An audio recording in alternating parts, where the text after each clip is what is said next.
Ekspor dan impor Indonesia pada Maret 2022 menembus rekor tertinggi sepanjang sejarah.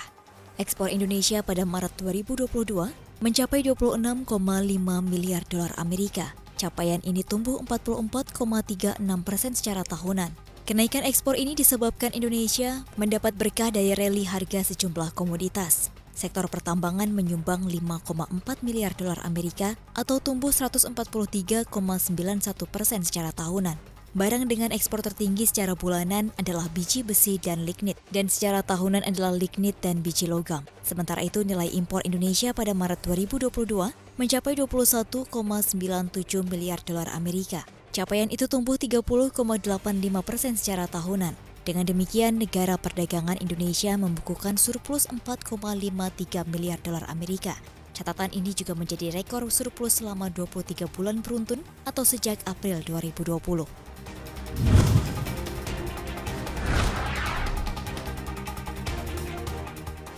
Siap-siap bagi Anda yang berprofesi sebagai pegawai negeri sipil dan aparatur sipil negara, karena pemerintah telah mengalokasikan anggaran sebesar 34,3 triliun rupiah yang akan digunakan sebagai tunjangan hari raya. Nantinya PNS maupun ASN di pusat dan daerah serta TNI dan Polri dijadwalkan mendapat THR pada H-10 hari jelang Idul Fitri. Namun bisa juga setelah Lebaran jika ada kendala teknis. Menteri Keuangan Sri Mulyani menyatakan alokasi anggaran untuk THR tersebut telah ditampung dalam APBN tahun ini yang penyalurannya akan dilakukan melalui kementerian, lembaga, dana alokasi umum, dan bendahara umum negara. Untuk anggaran THR dengan penyaluran dilakukan oleh kementerian lembaga memiliki alokasi sebesar 10,3 triliun rupiah yang ditujukan kepada ASN Pusat, TNI, dan Polri.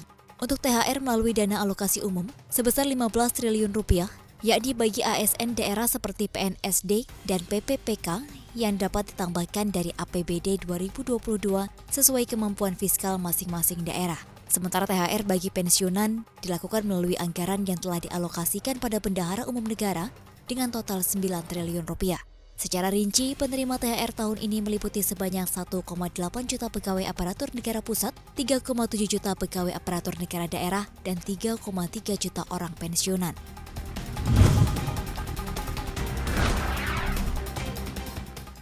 Harga sejumlah bahan pokok terus merangkak naik 2 pekan menjelang Hari Raya Idul Fitri. Salah satunya adalah minyak goreng. Merujuk pada data Pusat Informasi Harga Pangan Strategis Nasional, harga minyak goreng kemasan premium pada Jumat 14 April ada di kisaran Rp26.600 per kilogram. Harga tersebut naik 1,3% dibandingkan pekan lalu. Dalam sebulan, harga minyak goreng sudah melesat 29%. Harga minyak goreng saat ini menjadi yang termahal dalam setahun terakhir. Harga minyak goreng di sejumlah provinsi bahkan menembus Rp30.000. Harga minyak goreng termahal ada di Provinsi Sulawesi Tenggara, yakni Rp52.250 per kilogram. Sementara harga jual termurah ada di Provinsi Yogyakarta, yakni Rp19.500 per kilogram. Yogyakarta juga menjadi satu-satunya provinsi di mana minyak goreng dijual dengan harga di bawah Rp20.000. Harga minyak goreng sudah merangkak naik sejak akhir November lalu, dari Rp18.000 per kilogram menjadi Rp22.000 per kilogram pada akhir tahun. Kenaikan harga minyak goreng dipicu oleh melonjaknya harga minyak sawit mentah di pasar internasional. Untuk menekan harga, pemerintah semula memberlakukan harga eceran tertinggi minyak goreng pada 1 Februari. Namun HET malah membuat minyak goreng kian langka.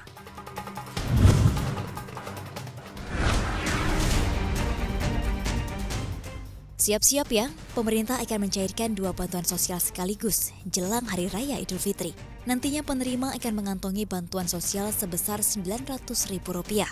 Kedua bansos yang dirapel pencairannya itu berupa bantuan pangan non-tunai, BPNT, dan bantuan langsung tunai, BLT minyak goreng. Penyaluran 2 bansos ini nantinya dilakukan oleh PT Pos Indonesia. Menteri Koordinator Bidang Pembangunan Manusia dan Kebudayaan Muhadjir Effendi memastikan bantuan sosial yang diberikan secara rapel itu untuk meredam kejutan inflasi, sehingga tidak mengalami kontraksi berlebihan. Besaran BLT minyak goreng adalah Rp100.000 per bulan selama 3 bulan mulai April hingga Juni 2022. Artinya rapel pencairan BLT minyak goreng nantinya sebesar Rp300.000.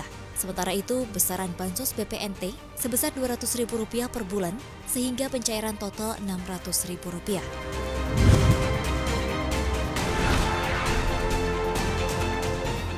Pertumbuhan produk domestik bruto Cina pada kuartal pertama 2022 tumbuh lebih cepat dari yang diharapkan.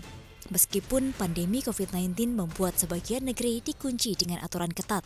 Biro Statistik Nasional Cina mengatakan PDB pada kuartal pertama naik 4,8% secara tahunan.